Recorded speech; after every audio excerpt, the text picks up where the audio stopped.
Hi there.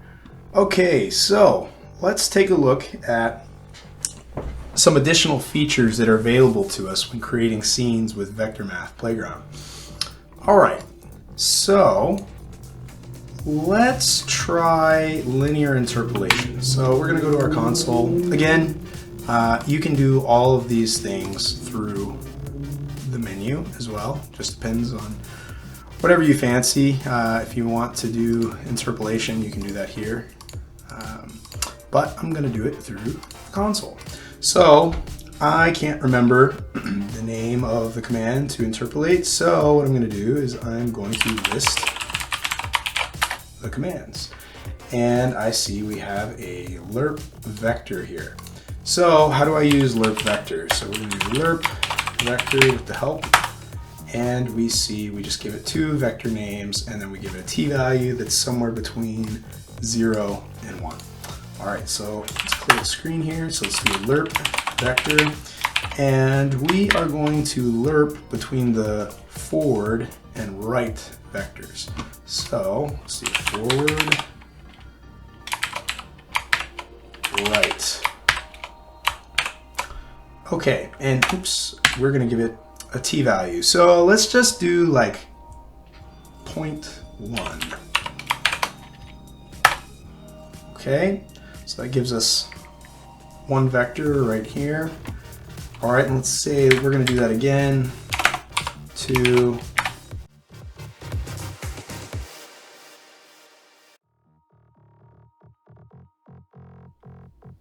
So here we've linearly interpolated from forward all the way over to right. But as you can see, this is a straight linear interpolation, right? Because we're interpolating along this line here, right? We're not actually interpolating along the circle, right? So for example, if I did a subtract vectors, and we're going to go to the right from the forward vector, and we will translate that vector to the, let's see, to the forward vector. You can see here that each one of these points is a point on this straight line between the forward and the right vector. But what if I wanted to interpolate along this circle between forward and right? Well, let's give that a shot. Generally, we would want to use slerp, spherical interpolation, right? But that's not something that we currently have available in Vector Math Playground. We will be planning on adding matrix and quaternion support and slerp support in the future. But for now, we can actually use a different form of interpolation. I sometimes call it the poor man's slerp, and I'll show you what that looks like. First, let's clear our screen. Let's reset the scene. All right. Okay, so this time we are going to do the same thing. We're going to lerp between our forward and right vectors.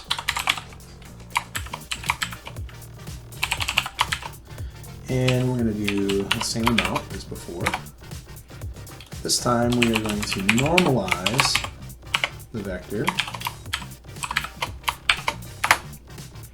All right, and then we are going to rinse and repeat this.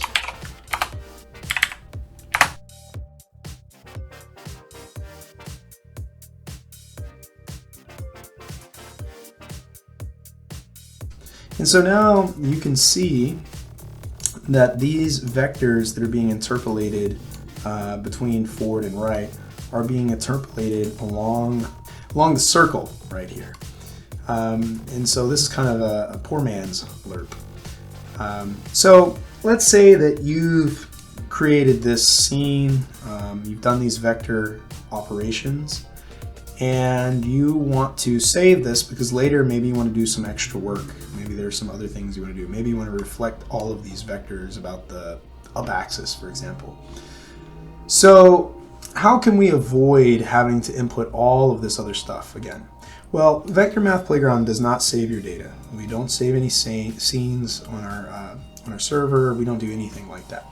However, what you can do is you can go up to Menu, and you can go to Commands, and you can go to Show Command History. And what happens is every operation you do within Vector Math Playground, whether it be through the command line or through the menu, we actually record those commands so we can replay them later. So if you go to Show Command History, and you do Show, you can actually copy this text. It's just a JSON array, and you can put it in your favorite text editor. What you'll see is that each one of these entries has a command, and then it has some different parameters that we fed it. So what's really cool about this is you can actually just go ahead and interject any other commands. You can insert any commands that you want in this. We can reset our scene.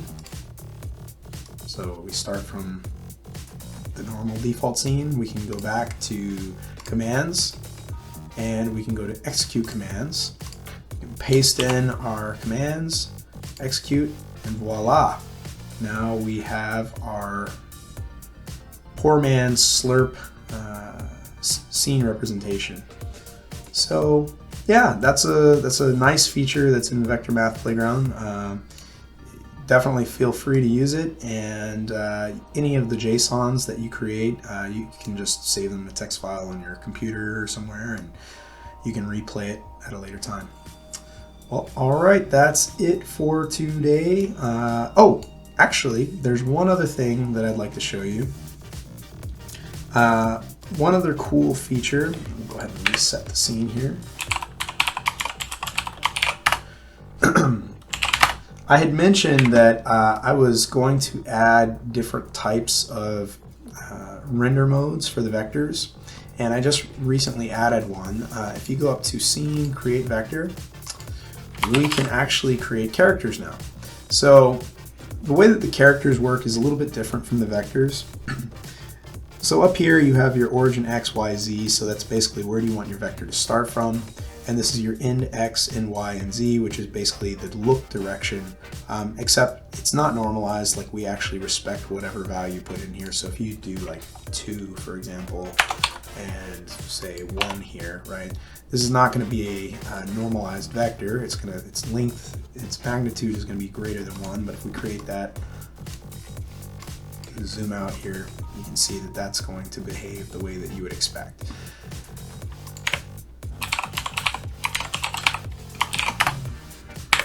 However, now you have the option, if you want to like prototype some sort of gameplay mechanic, you can actually place a man in your scene. But the way this works is the origin X, Y, and Z, that'll be the position of the character, and the end X, Y, and Z, that will be his look direction. So, for example, if we want to look down the forward axis here, and let's say we want to place him over here at -2 on the right coordinate axis, we can just plug that in here and create, and voila, we have a dude. Now the camera right now, it is targeting the origin.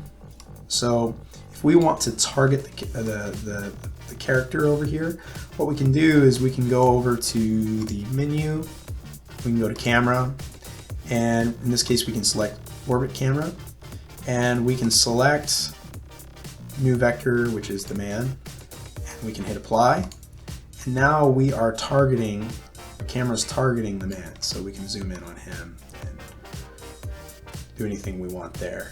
And I guess one last feature that I wanted to introduce is this enable auto rotate. So if you just wanted to have the scene rotate indefinitely, you can click that, and now the scene will rotate. So yeah, that's it for now. Yeah, have fun playing with some vector math, and stay tuned for more updates. Click the subscribe button, and I look forward to seeing you soon.